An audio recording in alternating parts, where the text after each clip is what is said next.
DeAndre Ford gets the signal from the sideline. Lines his team up with 3 right and 1 left.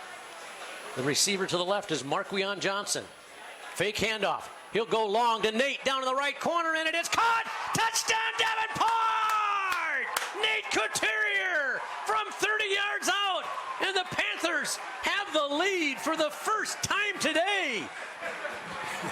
And again, DeAndre walks off. And with that, we welcome you to the Davenport Football Coaches Show, coming to you live from Uccello's in Caledonia. I'm Rick Berkey. The head coach, Sparky McEwen, is here.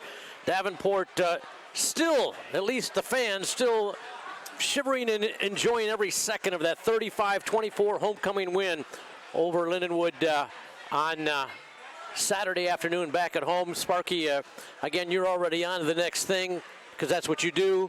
But, boy, it was a fun day for so many reasons on Saturday. Well, it was. You know, the first thing that comes to mind is the team. You know, the team needed to be in a game that, you know, of that magnitude against, you know, the best opponent to date.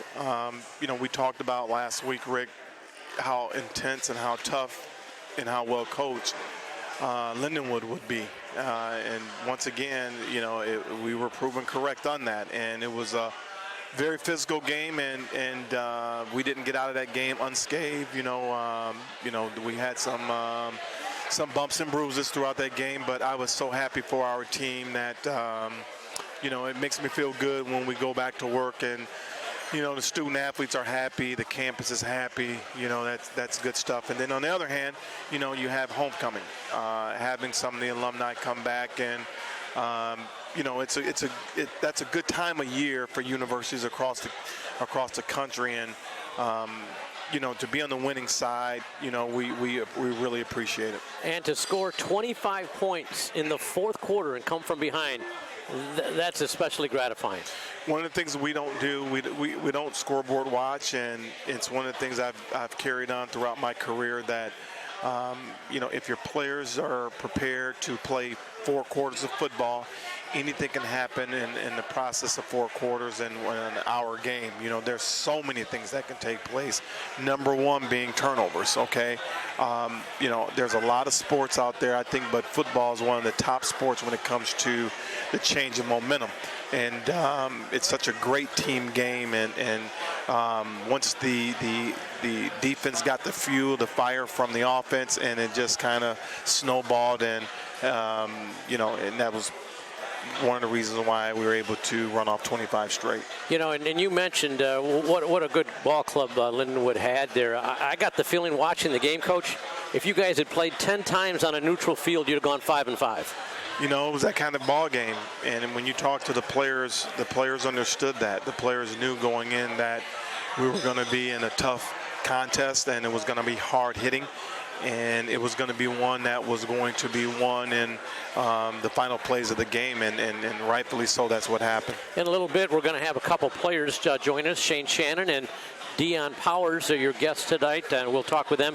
Then later on, we will preview this Saturday's big game against Ferris State, number 2 in the nation, coming to town, 12 o'clock kickoff at the Farmers Insurance Athletic Complex. You want to get your tickets in advance. DUPanthers.com.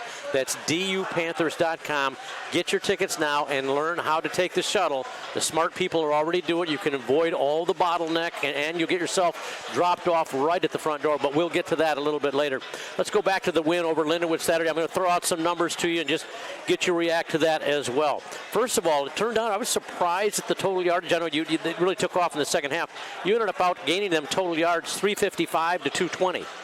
You know, I thought it was our best offensive output to date. You know, we've had conversations with our offensive unit about, you know, taking advantage of our opportunities, and I thought through the first 2 games we've gotten progressively better in each ball game, but we were still missing on opportunities, and it kind of carried over into the early parts of this game where I felt like we had guys open. We had some holes there that we didn't hit with enough speed. We had some balls that were either overthrown or just missed.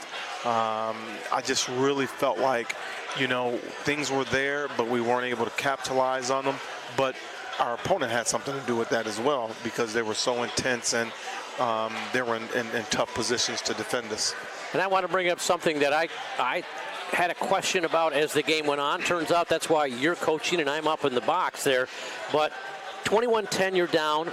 Early fourth quarter, you get down to the 2-yard line, fourth down, and I thought you were going to go for it, but it turns out it was the right call. You decided to kick. What was your thought process at that time? Well, anytime you have a chance to, drive the length of the field like we did, to the credit of Lindenwood, they stalled us out. There were 3 shots that we took, and Lindenwood did a good job on capitalizing on, some of their strengths. And I kind of felt that at that point in time, we had taken some time off the clock. We had a nice drive. Take the points. Why not take the points and put yourself in position to play good defense again and get the ball back and, give yourself a chance to score again. To go down there, to drive that far and not get the points, that's a victory for the defense, and now the momentum changes again. So I thought the boys did a great job. I thought Chris once again did a great job of capitalizing on, our special teams. He's been playing huge for us, and we have total confidence in him and the way we protect him and the way that he executes the kick just to get the points. Now, one of the keys as you made this comeback from behind was the best and most running we've seen out of DeAndre Ford in his Davenport career. Was that something as the game went on you started seeing more opportunity, or was that the plan all along going in to try to get him running more? Well, as a staff, we talked about his output as a runner, and we knew that we would need him as a runner in order to win this game. We thought that if he gained 75 yards on the ground, that it would give us a chance to win the football game. And we held on to certain things until that second half, just so Lindenwood wouldn't have a great shot at, adjusting, because they have an outstanding staff. And I felt like if I would have, shown our hand early, that they would have definitely gone in and made some adjustments, and we wouldn't need it in the second half. So my whole deal was to hold on to some of these things that we had, and so we can get in the second half, and hopefully, it worked out the way that it did. You mentioned your best offensive game to date, but also perhaps your best balanced game. 163 yards rushing, 192 through the air. That's great balance, Coach. Yeah, you're not going to beat a ball club of the likes of a Lindenwood when you're just one-sided. We felt like, they had a solid secondary, and they had a very physical front. And we knew that in order to get the time we needed, that we're going to have some consistency in the run game, in which we showed that, and then all of a sudden we put in the play action pass, and we were able to get some guys downfield. One area you said that you've made progress in this year that you kind of took a step back was kickoff return yardage. They had 153 yards on kick returns, and I know you're working on that already this week. Yeah, we've been doing really well until this game, and we had a couple guys that we had taken off of our kickoff team that were starters.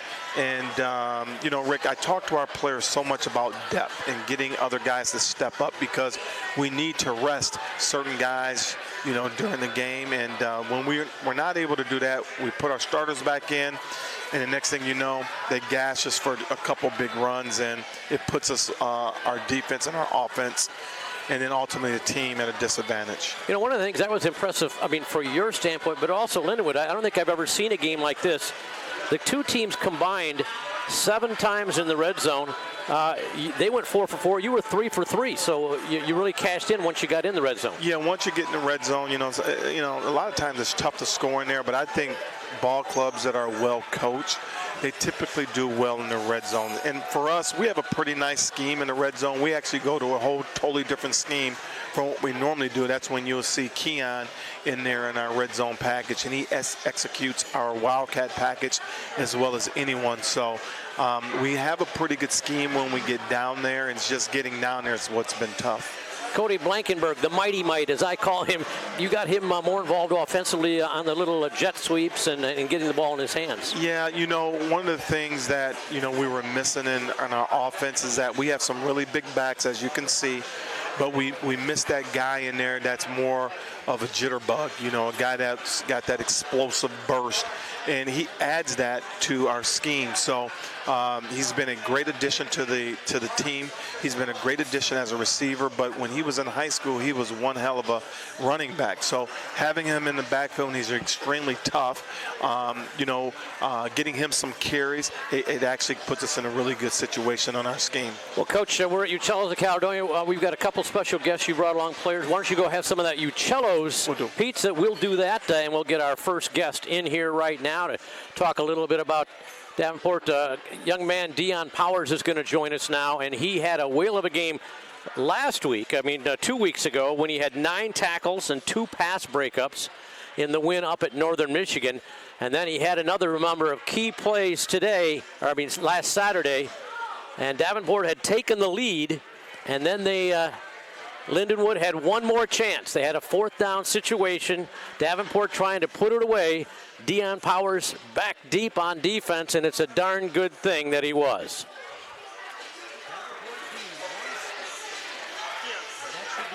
To chalk up their 3rd win in as many tries this year.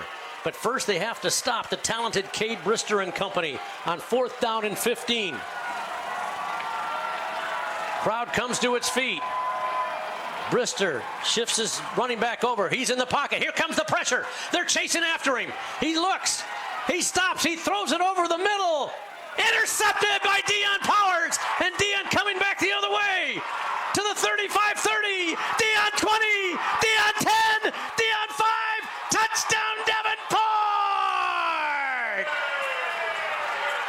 Dion Powers seals the deal. And the Davenport D. 50-yard interception return, and when he was about 50-yard interception return that really clinched it. Dion Powers joins us right now, the redshirt junior from Fort Wayne, Indiana. You've had some big plays in a Davenport uniform, Dion, but that has to be right up there near one of your top ones. Oh yeah, that one's definitely one of the better plays that I've had. It was definitely an exhilarating play. When I stepped in the end zone, it was just a sign of relief. Kind of a frustrating game in a way because through 3 quarters, I thought you guys had played pretty well, and you were still down 11. What was the thought process within the team at that point? We knew we were doing not so well at the beginning of the game. We knew we had to strap our cleats on and put our game face on and dominate and execute in everything that we were doing so we could finish the game out and get the W. Now, I have to ask you this because I said it on the air, Dion. When you made that interception, that clinched and put it away, I'm thinking, go down, because, but you said, nope, I'm taking this as a house. I was due for 6, man. I had to go get it. Is that because your brothers get in the end zone and you don't? Yeah, I'm trying to catch up to them this year. Hopefully I can do that. Well, that's great. Again, 3-0, and again, a nice win, of course, Saturday against Lindenwood. I got to ask you from a player's perspective, that had to be special to look up and see the Davenport side full of fans. It was awesome, man. It actually looked almost a replica of what it looked like last year against Northern Michigan during our homecoming. Yeah, and homecoming is special with that, and it's great to see that. And everybody played so well. Your fellow mate from Fort Wayne, Kai Black, had a fantastic game, didn't he? Oh, yeah, he definitely did. 12 tackles. Yeah, 12 tackles and 12 brutal tackles. He was coming down laying the hat on people. Wow, okay. Let's talk a little bit about the thinking when they get that ball back. It's now you're ahead 28-24, but they've got one more last shot, a chance to win it. What's the defensive strategy going in that? How soft or how tight do you play it in that situation? In that instance, we really are just trusting our training, relying on everything the coaches are telling us to do, and executing 100%. You're majoring in medical case management. We've talked to you before about, but tell the folks about your interesting major and what you're going to do with that. Yeah, man. I'm actually have interviews tomorrow in the morning sometime, going over some places that I can potentially get my internship at. Also, a couple opportunities of getting a job after I graduate. And what will you do specifically? It'll be in medical case management, basically advocating for patients. guiding them through the healthcare field, letting them know where they need to be, what time they need to be there, and also helping with costs for. Would you like to stay in the Midwest, or are you willing to go anywhere? No, options are open right now.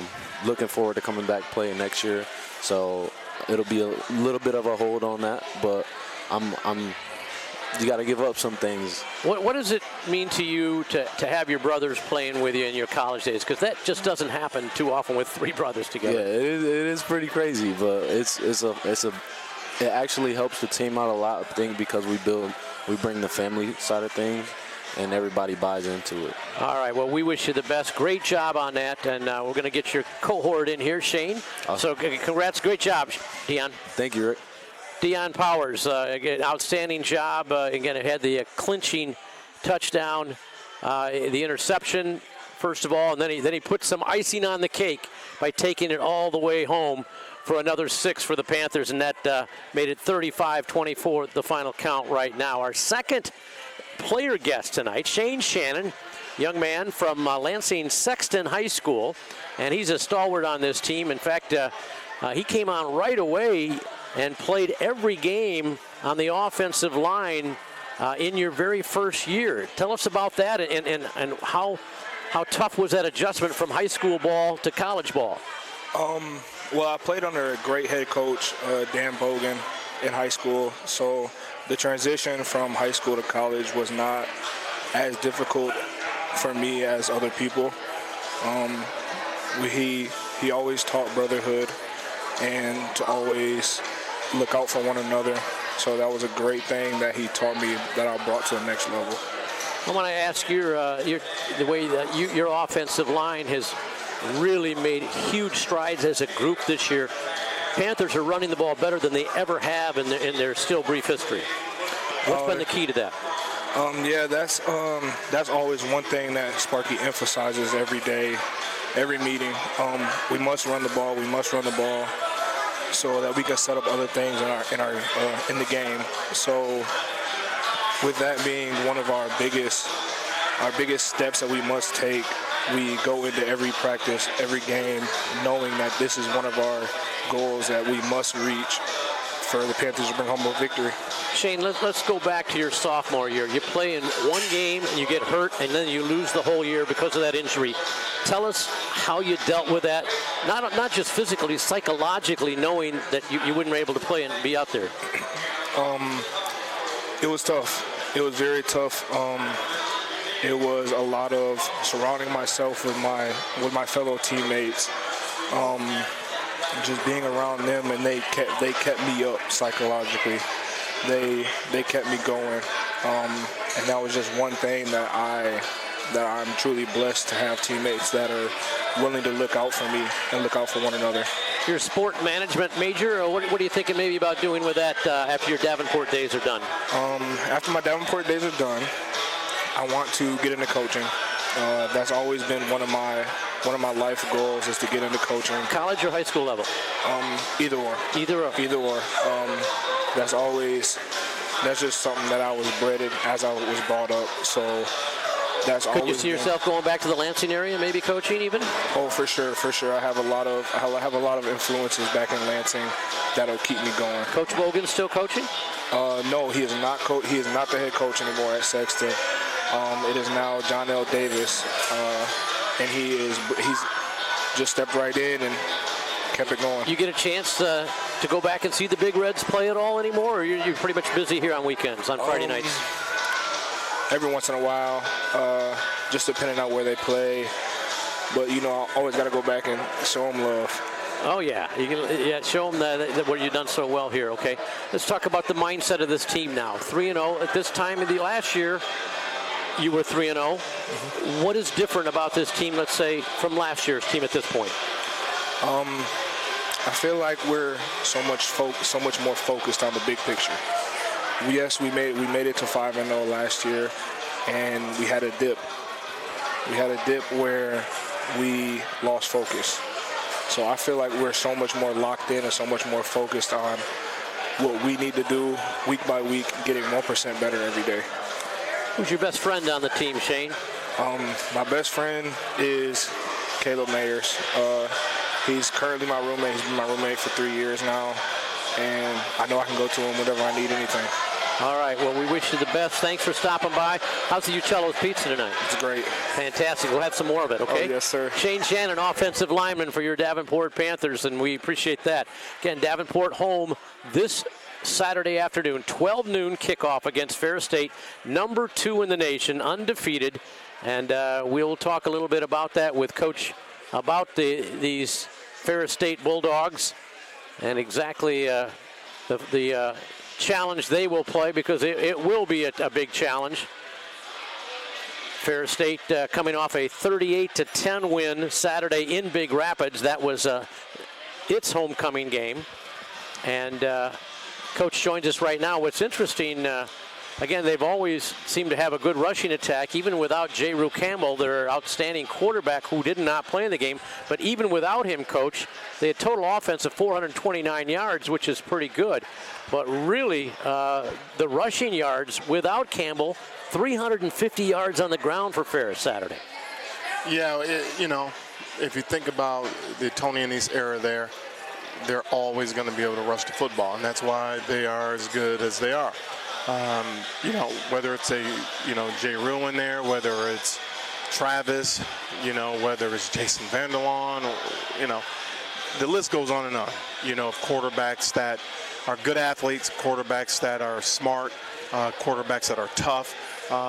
He's able to go in and plug them in, and those guys produce. So, he does a really good job of training, grooming those guys, and it's next man up. It's always been that way, and that's the way it should be for, all players at all universities. So as you prepare, again, not knowing if Campbell will be able to play or not, how do you prepare? I guess both ways or what? Well, I don't care. I really don't. I've been a part of that offense. I know what they're going to do. They're going to line up and they're going to run you over. That's what they do. Our guys are going to have to be tough. Our guys are going to have to be physical. And, whether it's Jay Rue in there or whether it's, Travis, whether it's, the next, the fourth-string quarterback. The fourth-string quarterback, could, be potentially the better one. A kid out of Farmington Hills, Harrison. One of the guys that when I was there, he's pretty good too. So they've got some dudes. They've got some dudes, and for us to go and focus on one of those guys, would be disrespectful to the type of defense that they play. They got an amazing defense, and they got a big offensive line, and they got big running backs, and they got good receivers. And at the end of the day, it's the GLIAC champs, and it's the number 2 team in the country, and we'll give respect where it's due.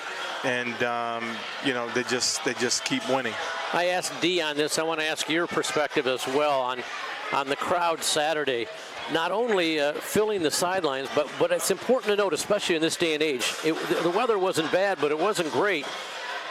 Those fans stayed right to the end, even though you were behind in the fourth quarter. Yeah, that's what happens when you play a good brand of football. And, we pride ourselves on playing good defense, and we pride ourselves on playing good offense. And, I think our fans know they've got a bunch of student athletes that, they won't quit. They're going to fight, and they're going to play hard. And, we understand what we're up against in NCAA Division II. And, but at the end of the day, our guys know that, everyone's the same, once, the clock starts and the referee winds it up, you got to play. You got to play, and our guys understand that. We don't scoreboard watch. We just go out and we just play hard. And then my philosophy is play as hard as you can, man, and at the end, whatever happens, happens. Sparky, when you took this job, you knew what you were getting into.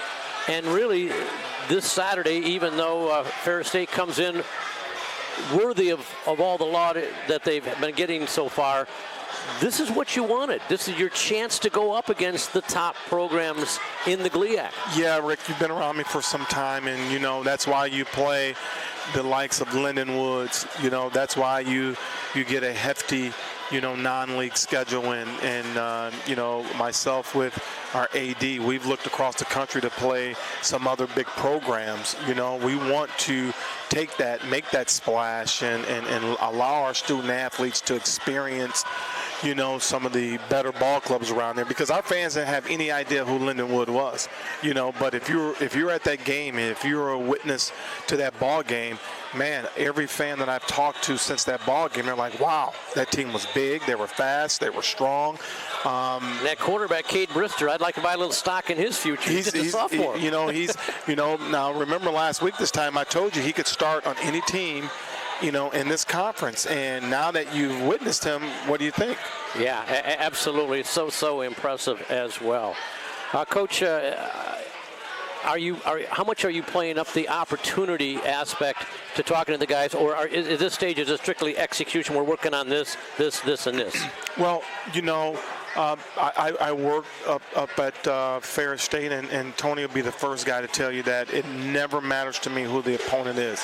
It's all about the player. It's all about the student athlete. How much better can we become? Because there were mistakes that we were making early in that game that you just cannot make in hopes to just stick around and win in the end, because the competition is only going to continue to get tougher, and that's starting this week. So if you put too much stock into one game, the players see that, and our players will tell you, we treat them all the same. We treat them all the same, and it just so happens that we're lining up against one that was the representative for the GLIAC as a champion, and they went on to play in a national championship. It's an honor. It's an honor if you love this game, if you respect this game, to play that type of an opponent. So our guys respect Ferris State, but at the same time, they're playing the same game that we love too. So we get to line up and to see where we stack against the country's best. Interesting, you were 2-0. DeAndre Ford goes into the game, though, without any touchdown passes, without any interceptions. He gets 3 TDs, but also 2 picks. How did you assess his passing game? Because obviously he did a great job running the ball.